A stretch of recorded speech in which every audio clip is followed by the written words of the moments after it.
네, 성공투자 우증시 랭킹쇼 종목 탑10 시작해 보겠습니다. 자, 오늘도 시장은 역시나 좀 맥없이 빠지고 있는 분위기입니다. 하락 종목수 우위에 또 전반적으로 파란불이 많다 보니 지지는 장 안에서도 그 부진이 조금 더 체감적으로 크게 느껴지는데요.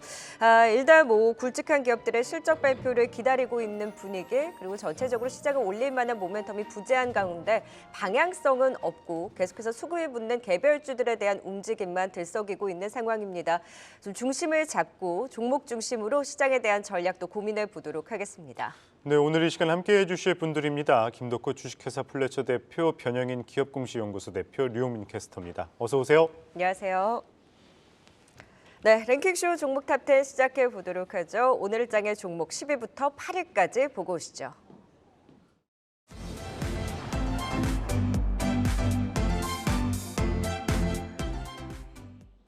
랭킹쇼 종목 탑10 시작하겠습니다. 10위 열어보겠습니다. 네, 10위는 오늘 코스닥 시장에 입성한 올해 1호 상장기업 우진엔텍입니다. 개장 직후부터 상한가를 기록해 공모가 4배 도달에 이른 이른바 따따블에 성공했는데요. 원전 가동에 필수적인 정비 사업을 중심으로 동사는 전국에 있는 10곳의 원자력 화력발전소에서 계측 제어 설비 정비 용역과 시운전 공사를 제공하고 있습니다. 지난해 3분기 기준 수주 잔고가 총 478억 원 이상을 보유 중이고 원전 생태계 회복 속에서 수주를 확대해가면서 꾸준한 매출 증가율을 달성할 것으로 기대되고 있습니다. 10위는 우진엔텍입니다. 네, 이어서 9위 보겠습니다.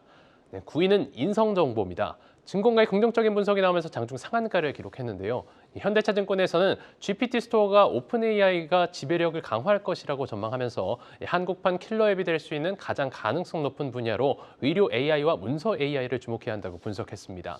원격 의료가 대중화되는 시대에서 GPT 스토어도 중요한 역할을 수행할 것으로 보이는데 원격 의료 기술을 가장 잘 구현할 수 있는 곳으로 인성정보를 꼽았습니다. 9위는 인성정보가 이름 올렸습니다. 네, 8위 보겠습니다. 네, 8위는 조이시티입니다. 4분기 영업이 131억 원을 기록해 시장 예상치를 크게 상회했는데요. 올해 두 종의 신작 출시가 예정된 점도 기대되고 있습니다. 이와 함께 조이시티는 웹툰 전문자 회사 조이풀 엔터테인먼트를 보유해 다양한 장르의 오리지널 웹툰 타이틀을 제작 중인 것으로 알려져 있고요. 오늘 웹툰주들이 강세를 보이는 가운데 조이시티도 웹툰 전문 자회사를 보유하고 있는 사실이 부각돼 상승에 탄력을 넣었습니다. 8위는 조이시티입니다. 10위는 우진엔텍 신규 상장주입니다. 이 원전 정비 전문 업체로 이 우진의 핵심 자회사죠. 오늘 장 초반 따따블을 달성을 했는데 어떻게 얼마나 좀 기대해 볼 수 있을까요, 김덕호 대표님? 오늘 장 중에 매도가 가능하다면 저는 반절 정도는 매도를 하더라도 또 반절 정도는 한 번 더 가져가 볼 만하지 않을까라고 좀 감히 말씀을 좀 드리고 싶습니다. 일단 원전 및 화력 발전소 관련해서 이제 계측 제어 설비 장비 전문 업체인데 최근에 이제 원전 관련해서도 이슈들이 굉장히 많죠. 신재생 에너지 쪽으로 다시 이제 원전을 편입을 시키겠다 얘기들도 많이 있었고 지금 더불어서 지금 현행 정부에서도 원자력 발전에 관련돼서 긍정적인 시그널들을 계속 보내다 보니까 결국은 우리가 이제 바라봤을 때 이런 설비에 대해서의 안정성 검진이라는 부분들은 필수적으로 좀 올라갈 수 있는 섹터가 되지 않을까라고 보고 있습니다. 물론 그동안의 원전주들을 다시 시작하겠다 하지만은 당장 지금 고리 발전소 같은 경우도 지금 굉장히 난항을 겪고 있다 보니까 좀 쉽게 주가들이 좀 움직이지를 못한 상황인데요. 오히려 이제 우진엔텍 같은 경우에는 좀 장기적인 성장, 그러니까 앞으로의 또 캐시카우가 될 사업으로서 원전 해체 사업도 또 마찬가지로 준비를 한다고 합니다. 이게 이제 원전 해체를 직접적으로 한다기보다는 이제 방사능 검사라든가 이런 이제 계측 장비들 다시 한번 추가적으로 확장을 하겠다라는 이치로 보이는데요. 일단 이제 우진엔텍 같은 경우에도 제가 신규 상장주는 이제 의무 비율을 보셔야 한다 말씀드리지만 확약 비율이 그래도 17% 가량 되고요. 여기 더불어서 1개월간의 확약이랑 그다음에 이제 6개월 확약이 좀 상당히 좀 많은 비중을 차지를 하고 있습니다. 그래서 아무래도 기관들이나 이제 외국인 투자자들 입장에서는 그래도 원전을 비롯한 인프라 사업 확장이 기대가 된다는 전망을 좀 보고 있는 것으로 알 수 있기 때문에 한 번 정도는 조금 더 기다려 볼 수 있지 않을까. 다만 지금 현재 순자산 가치를 기준으로 좀 말씀을 드리면 이 우진엔텍이 주당 가치는 이제 약 2,800원 정도 됩니다. 물론 이제 수요 예측에서는 5,300원 이상을 돌파하자라고 하다 보니까 확정 고물가가 5,300원이 됐었다는 점도 좀 감안해 보시면 좋을 것 같고요. 이제 주당 순이익 가치를 좀 말씀드리면은 수익 가치를 좀 말씀드리면 8,300원입니다. 그래서 만약에 이제 지금 이 종목이 내일장에서도 또 급락을 맞이할 수는 있겠습니다만은 일단 목표가를 제시드리기보다는 대응하는 개념에서 손절가는 17,500원을 먼저 제시를 드리겠습니다. 때문에 이제 최근 원전주들이 좀 다시 한번 꿈틀꿈틀 움직이고 있는데 비단 원전이라는 개념 자체보다는 우리가 기존의 건설이라고 하면은 뭐 주택 건설 쪽에 집중됐다면 다시 이제 이런 전력 설비라든가 수도, 가스 같은 인프라 설비 쪽에서의 투자 부분들을 보시는 것이 어떨까. 그래서 저는 우진엔텍을 오늘 장 중에서는 조금 분할 매도하시자로 요약을 드리겠습니다. 네, 오늘의 신규 상장주 우진엔텍에 대한 진단 들어봤습니다. 자, 이번에는 9위 인성정보 지금 상한가입니다. 시총이 작다 보니까 굉장히 탄력적으로 움직이는 종목 중 하나인데 사실 주가가 단기 이슈에만 움직이고 그것이 좀 연속성이 없기는 한데 오늘 그래도 거래도 터지고 일단 강한 힘은 보여주고 있습니다. 이번에는 어떤가요? 좀 어떻게 보세요? 일단 수급적인 측면에서는 지금 이 과매수권 진입에 따라서 추가적인 상승이 좀 가능한 단기 시그널이 아닌가라고 좀 보고 있습니다.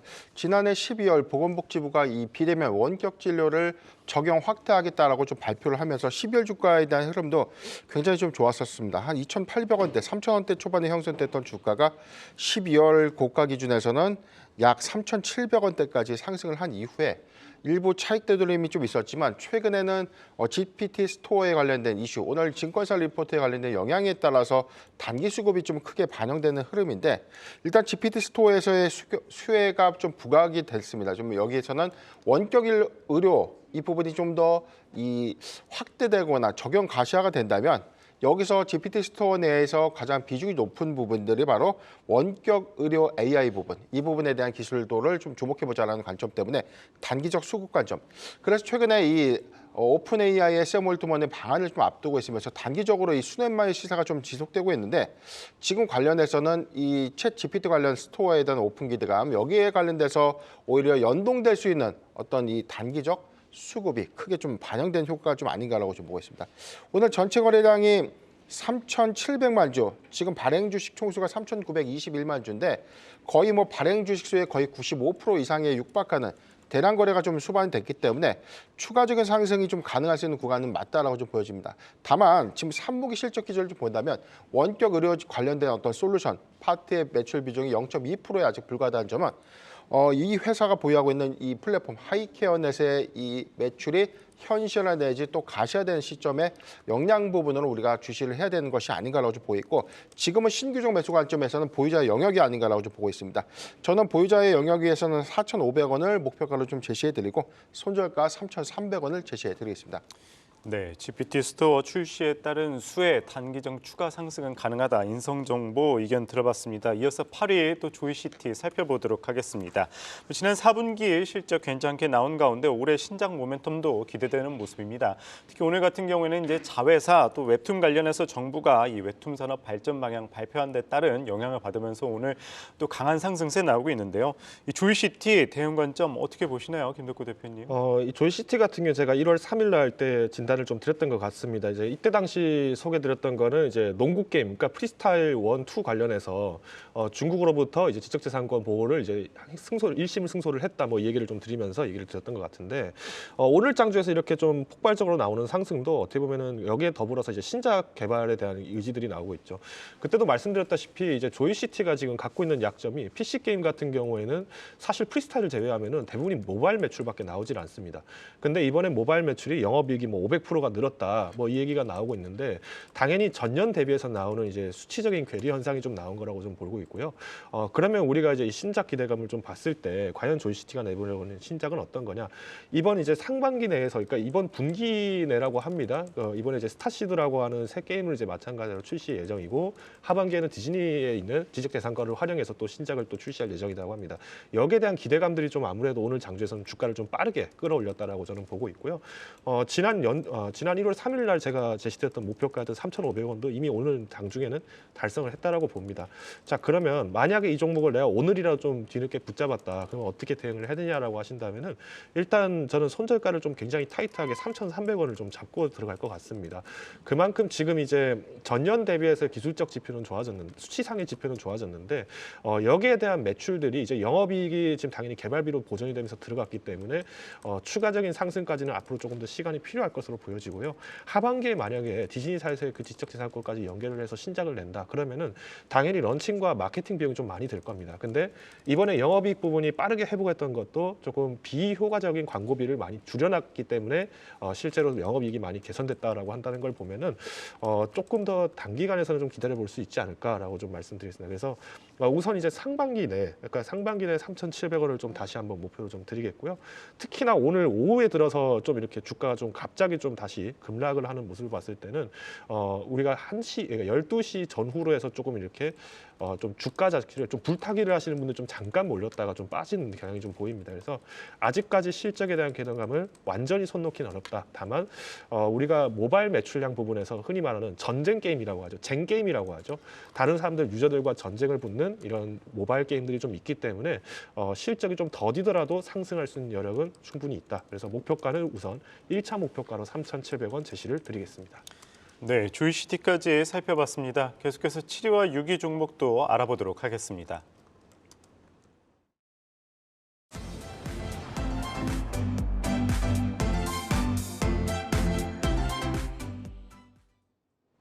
이어서 7위 보겠습니다.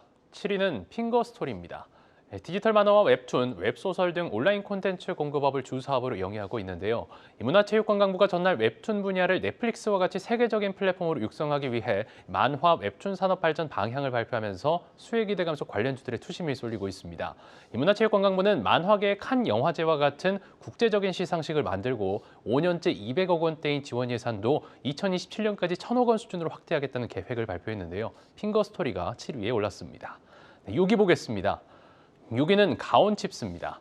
5거래 연속 급등을 이어오다 6거래일 만에 반락하는 모습을 보였는데요. 최근 미국 실리콘밸리의 가온칩스 아메리카라는 법인을 설립해 북미 시장을 본격적으로 공략하면서 실적 기대감이 커지고 있습니다. 가온칩스는 삼성 파운드리와 ARM의 파트너로서 쌓아온 초미세 공정 설계 기술력을 바탕으로 성장성이 높은 인공지능 시장에 적극 대응하고 수익성을 높일 것으로 기대되고 있습니다. 6위는 가온칩스입니다.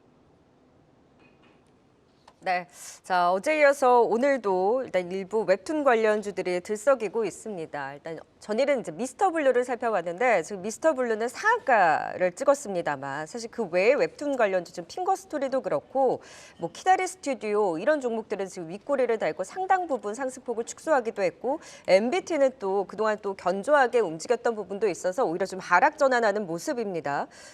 이 웹툰 관련주들은 그 흐름이 다 제각각인 것 같은데 어떻게 좀 지켜봐야 될까요?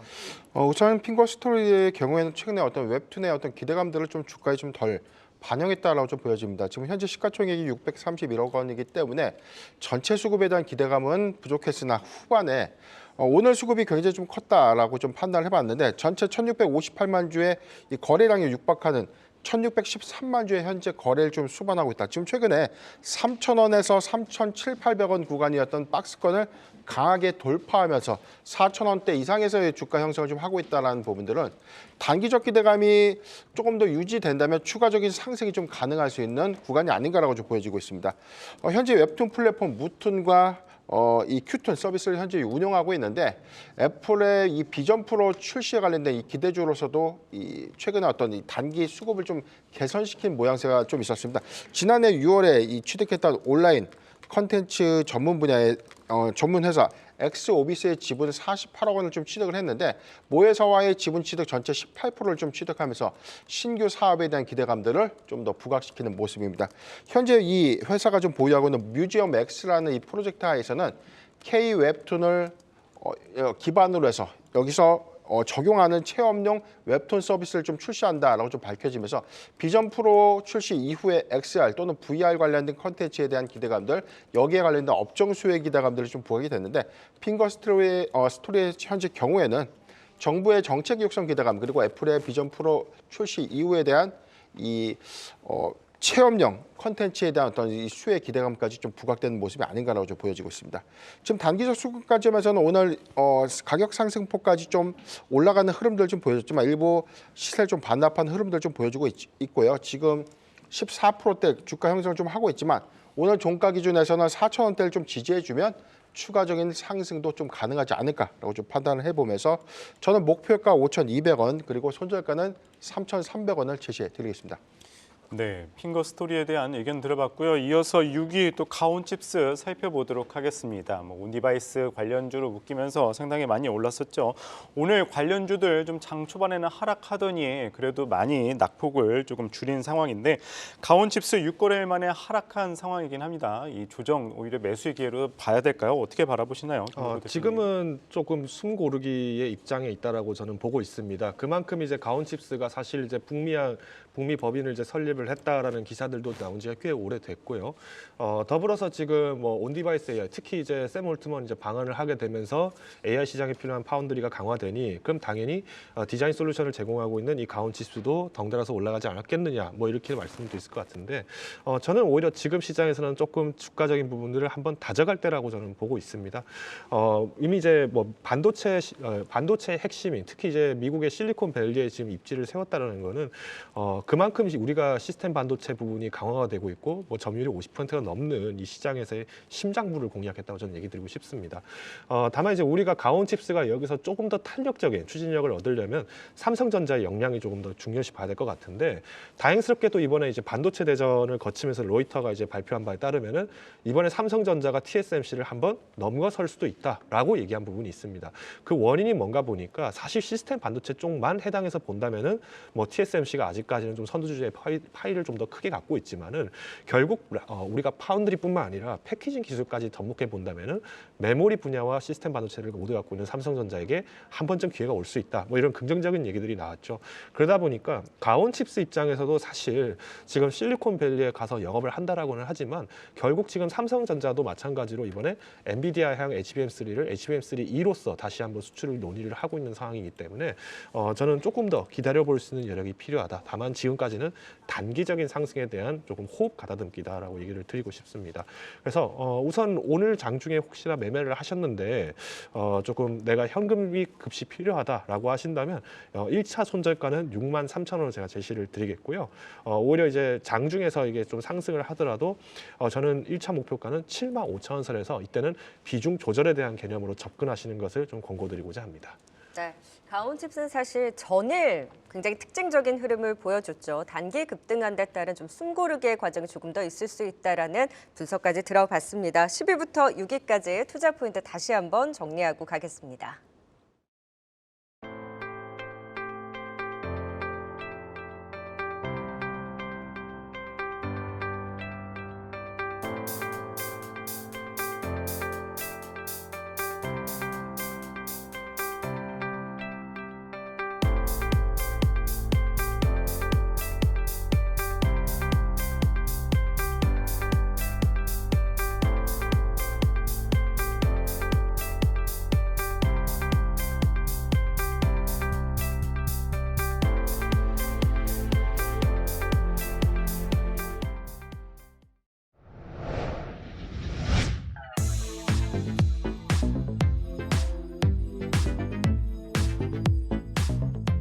IR센터입니다. 오늘 30일 실적을 발표한 삼성 SDI의 시장 전망 알아보겠습니다. 4분기 매출은 5조 9,957억 원으로 2022년 4분기보다 조금 늘 것으로 보이고 영업이익은 4,616억 원으로 전년 동기 대비 5% 줄어들 것으로 보인다는 컨센서스가 나오고 있습니다. 이어서 분기별 추세도 한번 살펴볼까요? 삼성 SDI 작년 매출은 5조 원대, 영업이익은 3천억 원대에서 4천억 원대를 유지했습니다. 그렇지만 특히 지난 3분기 이 배터리 판매 호조에 힘입어 5조 9,480여억 원이라는 분기 기준 역대 최고 매출을 기록하기도 했는데요. 이에 4분기에도 매출은 탄탄한 성장세에 이어갈 것으로 전망되고 있습니다. 이어서 증권가에서 이번 실적 발표와 관련한 투자 의견 어떻게 내고 있는지도 살펴보시죠. 먼저 현대차증권에서는 이 4분기 실적 컨센서스를 밑돌 것으로 보고 있습니다. 전기차 수요는 견조했으나 전동 공구 수요가 부진했기 때문인데요. 연초 미국 전기차 판매 지표나 고객사 매출이 중요하다 보면서 목표가는 60만 원으로 하향 조정했습니다. 다음 신한투자증권의 의견도 한번 보시면요. 4분기 실적 역시 부진할 것이라 보고 있습니다. 이 시황이 부정적이기에 그렇지만 상대적으로 가장 안정적인 종목이라 보면서 2차 전지 관련주 내 탑픽은 유지하겠다고 밝혔습니다. 이어서 최근 삼성 SDI의 흐름도 한번 살펴볼까요? 작년 3분기부터 계속해서 내림세를 이어가고 있습니다. 1월 달 가파른 하락을 보이면서 오늘은 장중 52주 신저가를 기록하게 되는데요. 현재도 파란불 켜내면서 현재 35만 6천 원 선에서 거래되고 있습니다. 지금까지 삼성 SDI의 4분기 실적 전망 알아봤습니다. 네, 실적 발표를 앞두고 있는 삼성 SDI도 전망 좀 보고 가도록 하겠습니다. 지난해 80만 원 선을 육박하던 주가가 지금 30만 원대까지 많은 이제 증권사에서 삼성 SDI를 배터리 셀 업체 내에서 2차 전지 분만 본다면 가장 저평가되어 있다면서 탑픽으로 많이들 제시하고 있는데 전체적으로 2차 전지 업황이 워낙 좋지 않다 보니까 LG 엔솔이 이미 어닝 쇼크를 보인 바 있지 않겠습니까? 과매도 구간이라고 해도 쉽게 바닥을 잡지 못하는 것 같은데 변영인 대표님 언제쯤 바닥을 잡을 수 있을까요? 우선 1월 30일 최종 실적 발표를 좀 앞두고 있는데 여기서는 이제 사업 부문별 세부 손익이 좀 발표가 될 것이다라고 좀 보여지는데 일단 시장의 어떤 컨센서스 하회는 모두가 알고 있는 사실이다라고 좀 보여지고 다만 그 금액에 대한 차이가 좀 있지 않을까라고 보고 있습니다. 지금 증권가에서 보수적인 집계에서는 4분기가 매출이 2.7% 감소될 수 있다라는 우려감이 있고 반대로 소폭 상해 기조는 좀 유지할 것이다라는 전망들도 나오고 있습니다. 다만 영업이익의 폭은 19.7% 정도, 여기서 18%에서 20% 정도의 감소 추이로 이 갭이 형성되고 있는데 금액으로는 한 3,800억에서 3,900억 원 선으로 영업이익 기조가 좀 유지되지 않을까라고 좀 판단하고 있지만 시장의 예상 컨센서스를 좀 하회하는 흐름을 좀 보여줄 것이다라고 좀 보여지고 있습니다. LG 에너지 솔루션의 어떤 실적 추이와 좀 비교해서 본다면 북미항 ESS 매출이 좀 감소될 것인데 지금 삼성 SDI의 경우에도 이 관련된 ESS 매출 부분에 감소 요인이 좀 있을 것이다라고 보여지고 지금 스텔란티스 향에 대한 이 원통형 배터리가 부분적으로 좀 감소 효과가 좀 있다면 매출도 함께 하락할 수 있는 요인이 있지 않을까라고 좀 전망해 봅니다. 다만 3분기 기준에서 우리가 힌트를 좀 얻었는데 다른 배터리 셀 3사에 대비해서 P5 고부가 배터리의 경우에는 유럽형 판매 비중이 4분기에도 좀 지속되면서 실적 성장을 어느 정도 좀 방어하지 않을까라고 저는 판단을 하고 있습니다. 이 부분이 만약에 가시화가 된다면 2024년도 유럽형 전기차 수요에 대한 우려감들이 있지만 고부가가치향에 대한 P5 배터리에 대한 이 견고한 이 실적 기조는 우리가 눈여겨볼 포인트가 아닌가라고 좀 보고 있습니다. 오늘 35만 원 신저가 기록을 좀 했는데 1월 30일 최종적 실적 발표에 대한 우려감들 발표된다고 하더라도 추가적으로 더 하락할 만한 구간일까라는 의문이 좀 있기는 합니다. 다만 그럼에도 불구하고 4분기에 대한 악재를 모두 다 털고 한다는 관점에서는 2024년도에 영업이익 전망치 26% 정도를 좀 상회할 것이라는 긍정적인 이슈가 있기 때문에 낙폭에 너무 위축되거나 흔들리지 말고 저는 오히려 이걸 조정의 기회다라고 좀 판단해보면서 매수 관점이다라고 좀 보여지고 실적 발표 이후에 낙폭 시는 오히려 조정 시 매수의 관점으로 접근하는 것이 맞지 않을까라고 좀 판단해봤습니다. 네, 이미 부진할 걸 다 알고 있는 상황에서 오히려 실적 발표 이후 불확실성 해소와 함께 낙폭 과대에 따른 좀 반등에 나설 수 있을지 일단 저가 매력은 높다라는 분석 삼성 SDI IR센터 전망까지 들어봤습니다. 네, 계속해서 오늘의 종목 살펴보도록 하겠습니다. 랭킹쇼 종목 탑10 상위 순위권 종목들 5위부터 3위까지 또 보고 오시죠.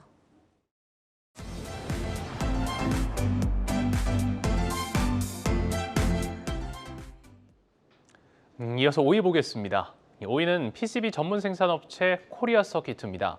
엠버그룹의 자회사 어센트 서킷과 인도 뭄바이에서 PCB 생산 협력을 위한 업무 협약을 체결한 것으로 전해졌는데요. 이번 협약으로 코리아 서킷은 인도 현지에서 PCB 생산을 시작하고 엠버그룹의 고객사를 대상으로 제품을 공급할 계획인 것으로 알려졌습니다. 엠버그룹의 현지 네트워크를 활용해 인도 시장 진출을 가속화할 것으로 기대되고 있는데요. 개장 직후 두 자릿수 급등을 보였지만 변동성이 확대된 모습을 보이며 상승분을 많이 반납한 모습입니다. 5위는 코리아 서킷입니다. 이어서 4위 보겠습니다. 4위는 오로스 테크놀로지입니다. 고대역폭 메모리 공정 투자 확대 기조에 따른 수혜 기대감이 커지고 있습니다. 기획재정부가 발표한 2023년 개정세법 후속 시행령 개정안에서 연구개발 투자에 세액공제 혜택을 주는 국가전략기술 범위가 고대역폭 메모리 등 차세대 메모리 반도체 설계 제조 기술도 추가되는데요. 고대역폭 메모리를 만들 때 쓰는 실리콘 관통전극 공정에 오버레이 장비가 활용되는데 오로스 테크놀로지는 국내 최초이자 유일하게 이 장비를 국산화에 성공한 바 있어 수혜 기대감이 커지고 있습니다. 지난해 말에는 삼성전자를 신규 고객사를 끌어들였고 향후 양사 간의 거래도 증가할 것으로 기대되고 있는데요. 4위는 오로스 테크놀로지가 랭크했습니다. 다음 3위 보겠습니다. 3위는 롯데케미칼입니다.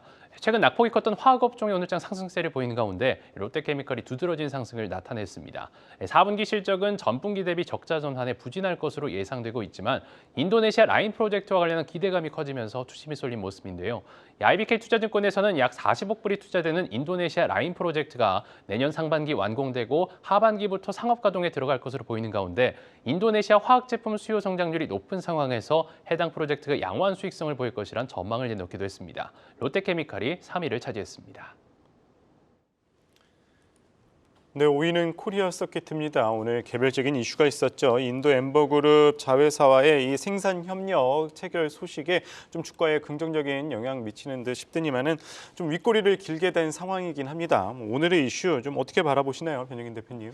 우선 이 이슈를 좀 논의하기 전에 이 최근에 12월 달 주가들을 좀 우리가 추정해 봤을 때 12월 13일 CXR 관련된 이 관련주로 좀 편입이 되면서 단기 수급에 의한 상승이 좀 컸습니다. 그래서 고가 기준에서는 한 22,500원대까지 상승을 한 이후에 1차적으로는 조정을 좀 받고 난 이후에 오늘 추세 전환을 좀 했지만 인도발 이슈는 사실상 이 호재라기보다는 단기 수급에 대한 차익 매물이 좀 나올 수 있는 어떤 구간이 아니었나라고 좀 평가해 보고 싶습니다. CXL 관련 이슈가 좀 부각이 됐지만 이 본업이 굉장히 좀 악화되고 있고 3분기 기조에서 영업 적자를 좀 지속하고 있는데 4분기 기조까지 좀 유지되지 않을까라고 좀 보고 있습니다.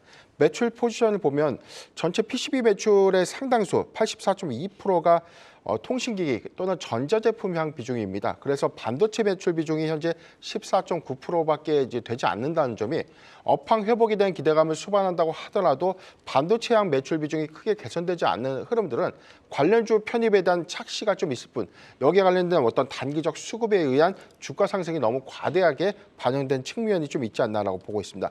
다만 삼성향 개발 이슈가 좀 있는데 여기서는 상용화 관점에서 실질적으로 어떤 이 실적과 좀 연동될 수 있는 이 반도체 부분의 이 사업 호조가 좀 우리가 확인이 된다면 관심을 가질 수 있는 구간이 맞는데 아직은 이 트레이딩 관점으로 좀 접근해야 되는 구간이 아닌가라고 좀 보고 있어요.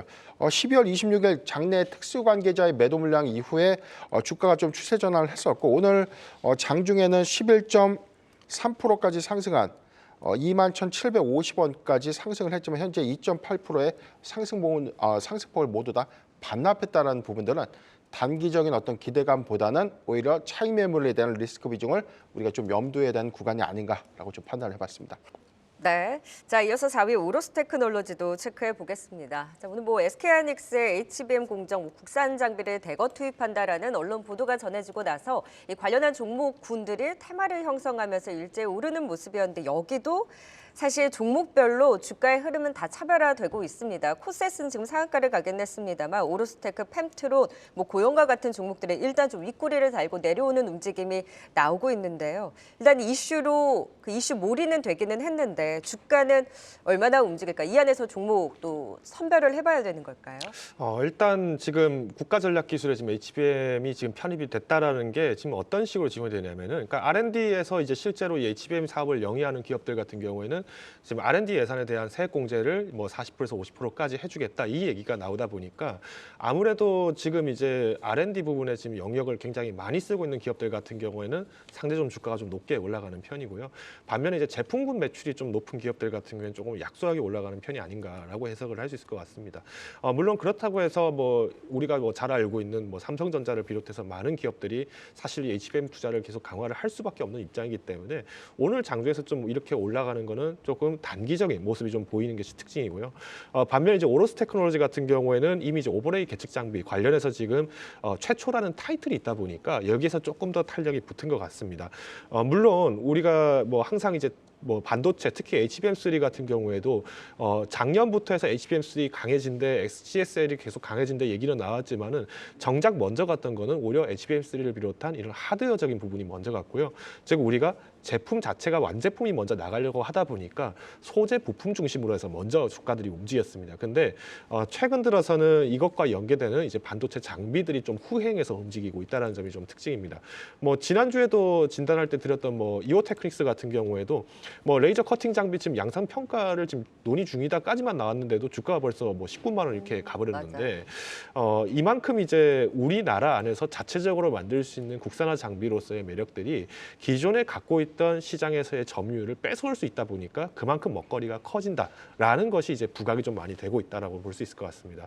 그래서 오로스 테크놀로지도 사실 그동안에는 뭐 SK 하이닉스 향해서만 매출들을 꾸준하게 만들다 보니까 항상 지적받던 게 고객사 빨리 늘려라. 너희 자칫 잘못하면은 또 다시 뺏긴다. 한미 반도체처럼 또 다시 고객사 늘리지 못하면은 너희 잘 못 움직인다. 이런 얘기들 주주들이 종종 했다고 하는데 뭐 그 얘기를 개개인 투자자들의 말씀들을 다 듣고 이렇게 하셨는지 모르겠지만은 그래도 이번에 삼성전자 향 이제 장비 매출들을 또 이번에 진행을 한 바가 있기 때문에 저는 오히려 조금 튼튼하게 다져갈 수 있는 기회가 되지 않을까라고 보고 있습니다.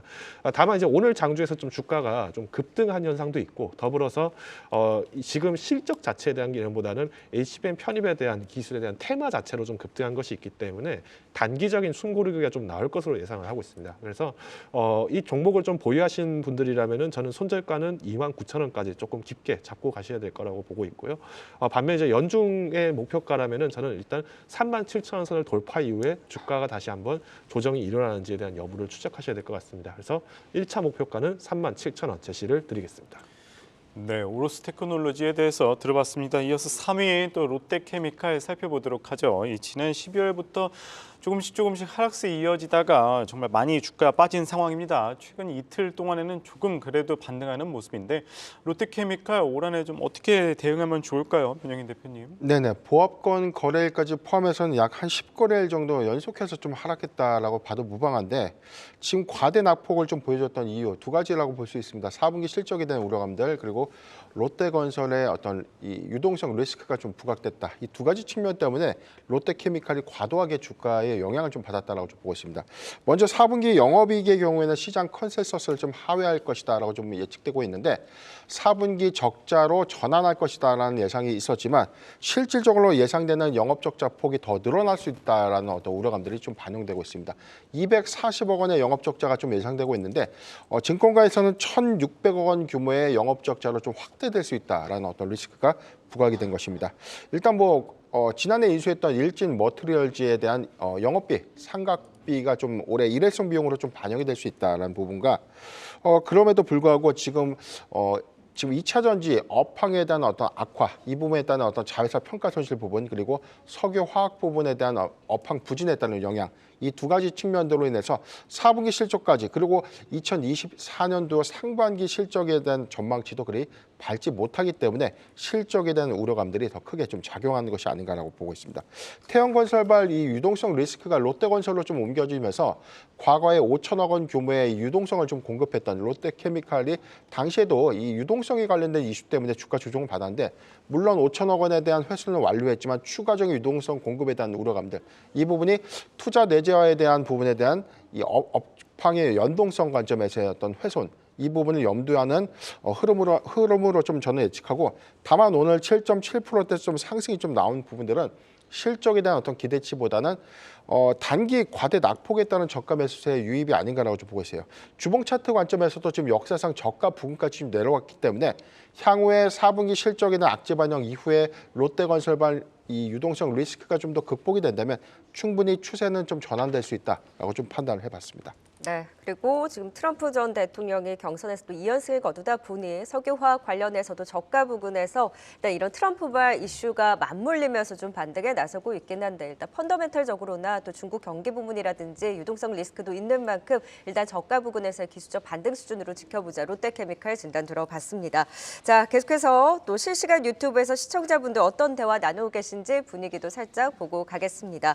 자, 주인공님께서 연기처럼 빠진다고 해서 연기금, 지금 연기금에 계속되는 매도를 두고 말씀을 주신 것 같은데요. 오늘은 뭐 순매수로 잡히기는 합니다만 연기금이 연초 내내 지금 시장에서 1조 원이 넘는 매도세를 보였습니다. 그 파는 이유를 두고 여러 가지 이야기들이 나오고 있기는 합니다만 뭐 연기금의 정권 교체라든지 여러 가지 연기금 매도에 대해서 좀 이유는 나오고 있는데 글쎄요. 뭐 사는 것까진 바라지 않고 파는 것만이라도 그만 좀 멈췄으면 좋겠다라는 생각이 듭니다. 기관 매도 안에서 연기금의 매도 좀 뼈아프게 자리 잡는 모습 오늘도 시장 좀 내내 눌려 있는 상황이고요. 또 오늘 섹터 내에서 히든 골든 크로스님께서 인공위성 섹터 폭락이네라는 지금 하락을 딱 꼽아 주셨어요. 우주항공청 특별법이 전에 이제 국무회의에서 통과를 하고 5월 또 공식 출범을 앞두고 있는데 인텔리안테크가 또 4분기 실적 부진 리포트까지 뉴스에 파는 움직임 또 실적에 대한 좀 눈높이를 낮추는 리포트 여파까지 받으면서 지금 인텔리안테크, AP위성, 컨텍과 같은 종목들에 대한 급락이 두드러지게 나타나고 있습니다. 관련해서 질문도 여쭤보도록 하고요. 윈드폰스님께서 TPC 상갔네라고 하셨는데 상한가가 풀렸다. 지금 계속 뭐 그 고가권에서의 변동성은 있는 상황입니다. 뭐 TM 로봇과 MOU 체결 소식이 전해지면서 TM 로봇이 엔비디아와 이 디지털 트윈 관련해서 협력을 하다 보니 이슈와 함께 오늘 수급이 붙으면서 개별적으로 좀 움직이는 모습이었고요. 오후장에 또 뭐 제주은행과 같이 수급 붙으면서 개별주들이 우후죽순 올라오고 있는 만큼 아직까지 좀 정신없는 움직임이 지속되고 있는 그 현상으로 또 보시면 될 것 같습니다. 자, 오늘 시청자 의견 안에서 우주항공 섹터의 급락을 좀 여쭤볼까요? 모아가는 기회로 봐야 될까요? 일단 오늘에 대한 급락을 어떻게 봐야 될까요? 김덕호 대표님. 사실 뭐 종목별로 뭐 뚜렷하게 뭐 인텔리안테크도 그렇고 뭐 AP위성도 그렇고 종목 자체에서 뭐 그렇게 큰 이벤트가 있는 건 아니라고 봅니다. 오히려 지금 우주항공 전반적으로 지금 섹터가 좀 건드려진 것 같은데 지금 우주항공 산업 섹터도 지금 2.3% 정도 지금 하락을 지금 면치는 못하고 있습니다. 뭐 그중에 좀 폭이 좀 컸죠. 근데 전체적으로 봤을 때는 지금 이런 이슈가 나온 게 뭐 오늘 지금 제가 위성 관련해서 좀 찾아보니까 뭐 중국발 사이버 범죄가 지금 이제 굉장히 많이 극성을 하고 있는데 최근 추정 해킹으로는 지금 위성 통신망을 활용한 해킹이 좀 나오고 있다. 그러다 보니까 기존의 관제 시스템이라든가 이제 솔루션들을 제공했던 기업이었던 AP위성 같은 경우에도 이 보안 취약점에 대해서 약점이 잡히다 보니까 사실 그동안의 솔루션에 대해서 기술적 외출들은 잘 만들었는데 여기에 대한 후속 조치가 좀 미흡할 수 있다. 뭐 이런 우려감들 때문에 좀 패닉셀이 나왔다라고 저는 보고 있습니다. 물론 우주항공 산업이라고 하는 게 뭐 항상 우리가 뭐 누리호 쐈다 이제 뭐 끝났다 그러면서 또 매도 물량 나오고 이런 경향들이 좀 굉장히 많기는 했습니다만은 저는 오히려 우주항공 산업은 지금부터도 꾸준하게 눈을 여겨봐야 될 섹터라고 저는 판단을 하고 있고요. 더불어서 지금 뭐 이번 국방부에서도 이제 중고도 및 저고도 궤도에 있는 위성들을 정찰 위성들을 운용할 계획이다까지 지금 얘기가 나온 상태이기 때문에 네.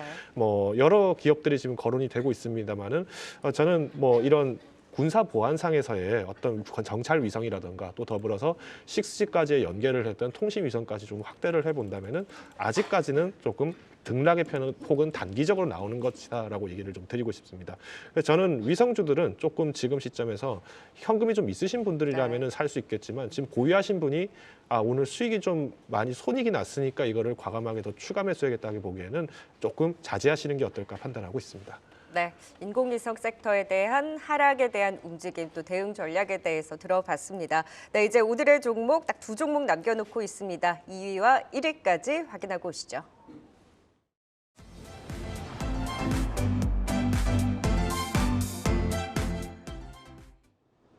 음, 2위 열어보겠습니다. 네, 2위는 CJ ENM입니다. 자회사인 티빙과 피프스 시즌이 제작비 부담 증가와 작품 제작 지연 등으로 부진하면서 지난해 3분기까지 누적 영업 손실 733억 원을 기록한 것으로 알려졌는데요. 한국투자증권에서는 4분기 실적도 시장 기대치를 하회할 것으로 보이지만 바닥을 지나서 턴어라운드가 본격화될 것으로 분석했습니다. 올해는 콘텐츠 제작과 납품이 재개되고 자회사들의 적자도 축소돼 실적 개선이 예상되고 있는데요. 2위는 CJ ENM입니다. 마지막 1위 열어보겠습니다. 네, 1위는 포스코 인터내셔널입니다. 전날 공시를 통해 지난해 연간 영업이익 1조 1,631억 원을 기록해 전년 대비 28.9% 증가했다고 밝혔는데요. 포스코 에너지와 화병의 통합법인으로 출범한 이후 처음으로 연간 영업이익 1조 원을 달성하면서 투자 심리가 개선된 모습을 보였습니다. 증권가에서는 포스코 에너지와 합병 효과로 실적 성장폭이 컸고 구동모터코어와 친환경 소재 사업 가치도 높게 인정받았다면서 향후 성장 모멘텀도 다양하다고 분석하고 있습니다. 1위는 포스코 인터내셔널입니다. 네, 오늘 모처럼 반등하고 있는 2위 컨텐츠주 내에서 CJ ENM부터 진단 들어보겠습니다. 앞서도 웹툰주도 정부 지원에 대한 기대뿐만이 아니라 또 넷플릭스발 훈풍을 받으면서 오늘 CJ ENM을 비롯해서 레몽레인, 뉴와 같은 컨텐츠주들이 모처럼 반등에 나서고 있습니다. 워낙 이제 오랜 기간 소외가 됐었기 때문에 오늘 이슈 말고라도 좀 펀더멘탈이 회복되는지가 좀 중요할 것 같은데 CJ ENM 좀 고개드는 움직임 긍정적으로 보셨습니까? 이 CJ ENM 같은 경우는 제가 작년 11월 말쯤에 제가 한번 얘기를 드린 적이 있을 것 같습니다. 이날도 조금 이제 소폭의 상승을 하면서 제가 그날 한 7만 5천 원까지 올라가는 장에서 제가 가급적이면 매수를 좀 자제하시면 좋겠다 이렇게 얘기를 드렸던 기억이 나는데 당연히 이제 실적 기대감들, 미디어 기대감들은 지금 이 전부터도 계속 얘기가 나왔습니다. 근데 아직까지 실적을 지금 제대로 공개를 못 하고 있다라고 저는 보고 있습니다. 그러니까 물론 실적이 4분기 실적이 이제 왕호하다 뭐 이런 얘기들은 나오고 있습니다만은 그럼에도 불구하고 지금 이 미디어 컨텐츠에 대해서 뚜렷한 방향성이 지금 없습니다. 더불어서 이 당시에 작년에도 제가 얘기를 드렸다시피 지금 CJ ENM이 단기간에 주가가 올라갔던 원인 중 하나가 지금 미국에 있는 작가진들의 파업이 이제 끝났기 때문에 이제 그동안에 들었던 비용들이 다시 이제 만회가 될 것이다라고 얘기를 드렸습니다만은 지금 이제 트래픽 부분들이 상승한 건 긍정적이지만 아직까지는 조금 요금 부분의 개선이라는 것들이 좀 더 필요하다라고 얘기를 드렸고요. 물론 오늘 그렇다고 해서 호재가 아예 없는 것은 아닙니다. 이제 미국의 할리우드 스튜디오인 A24랑 더불어서 같이 공동 투자 배급을 했던 패스트 라이브즈가 또 이제 오스카 후보에 또 입성을 하게 되는데 뭐 우리가 잘 알고 있는 영화라면은 바로 기생충이 대표적인 예시였는데 이제 두 번째 작품이 올라간다는 의의에 봤을 때는 그래도 기대 가치는 계속 높아지고 있다 보실 수 있을 것 같습니다. 그러면 우리가 이럴 때는 정리되겠습니다. 이럴 때는 어떻게 대응을 하셔야 되냐?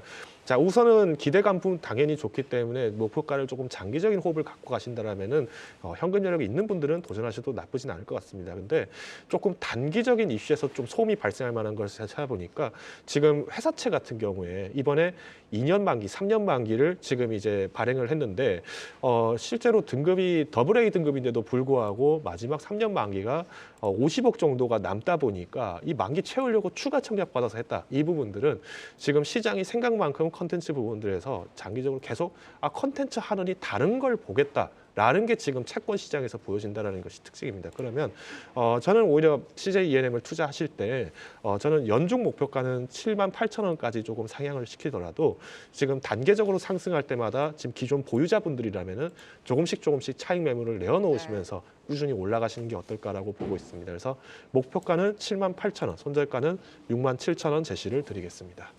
네, CJ ENM까지 살펴봤습니다. 이어서 1위 포스코 인터내셔널도 또 진단해 보도록 하겠습니다. 오늘 모처럼 만에 강한 상승 나오기는 했는데 윗꼬리를 상승폭을 좀 줄이면서 윗꼬리를 단 상황입니다. 포스코 인터내셔널 어떻게 보시나요, 변영균 대표님? 네, 사상 첫 영업이익 1조 클럽 달성에 대한 기대감들이 오늘 좀 무색하게 됐는데 우선 매출액의 증감폭이 전년 동기 대비해서든 감소됐던 요인이 좀 크지 않았나라고 보고 있습니다. 매출액의 경우에는 33조 1천억 원대의 매출을 발표했는데 전년 동기 대비 12.8%가 좀 감소가 됐고 영업이익은 1조 1천억 원을 발표하면서 28.9%가 증가됐다라고 좀 발표했습니다. 4분기 실적 증감 비율이 아직 나오진 않았지만 연간 비율 하에서는 지난 3분기 대비해서는 매출액이 좀 더 감소했을 것이다. 이익의 폭도 좀 소폭 감소됐을 것이다라고 추정되고 있습니다. 비교적 좀 선방한 실적임에도 불구하고 오늘 기대감이 조금 덜 반영된 이유는 전체적인 어떤 2차 전지 밸류체인에 대한 우려감들이 좀 더 크지 않았나라고 좀 판단해봤습니다.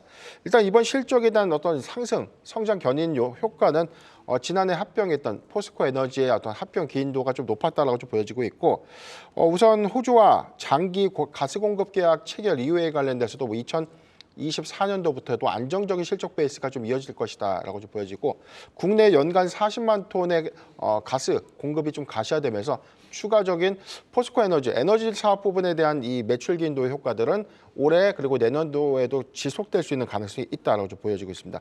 다만 2차 전지 소재 밸류체인의 가장 큰 수혜주다라고 좀 부각이 됐었는데 올해 이 전기차 이 수요 둔화에 대한 우려감들 이 부분이 소재사들의 실적 연동과 실적과 양극재 판가에 대한 어떤 판가 및 공급에 대한 어떤 우려감들이 좀 반영이 되면서 일단 소재에 관련된 어떤 이 공급, 원재료에 대한 공급 이슈가 좀 1분기 내지 2분기의 실적의 어떤 반응 효과로서 오히려 실적 견인 효과를 좀 더 저해시킬 수 있는 요인이 아닌가라고 좀 보여주고 있지만 다만 상반기 변수 2분기부터 리튬과 니켈 가격이 좀 더 반등할 수 있는 요인이 있다면 3분기를 기점으로는 포스코 인터내셔널의 어떤 실적 기조도 우리가 눈여겨볼 포인트가 아닌가라고 보겠습니다.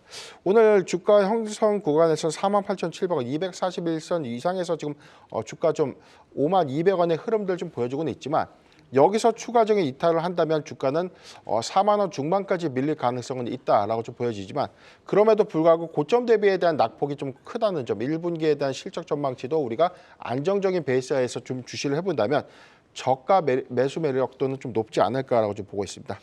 저는 목표가 7만 원 그리고 손절가 4만 2천 원을 제시해 드리겠습니다.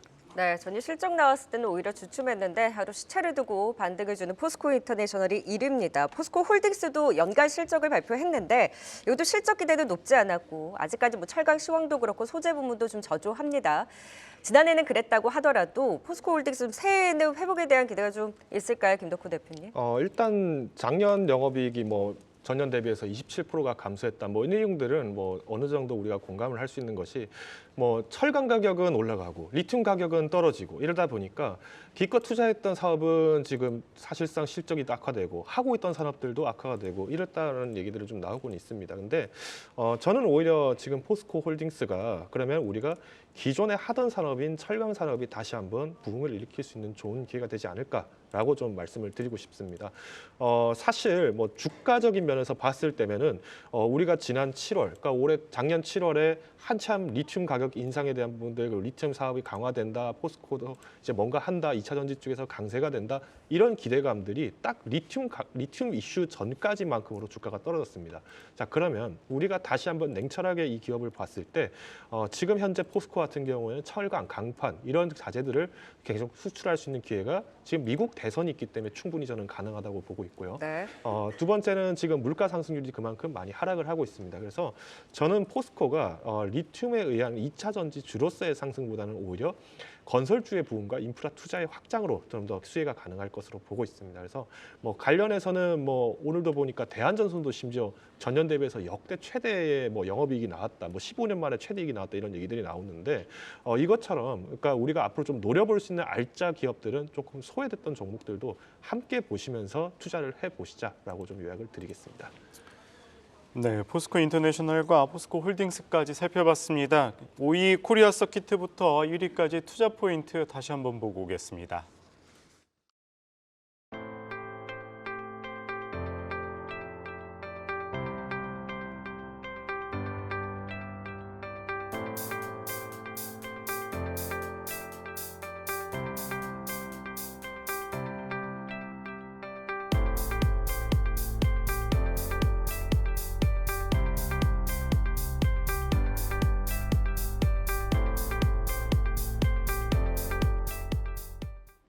네, 오늘 시청자분들의 실시간 댓글 안에서 베스트 댓글 선정하는 날입니다. 오늘의 당첨자는 바로 히든 골든 크로스 님입니다. 우주항공 섹터에 대해서 또 짚어주셨는데요. 답변에 대해서 좀 궁금증 해소되셨으면 좋겠습니다. 아래에 나가는 연락처로 또 꼭 연락처 남겨주시면 되겠습니다. 축하드립니다.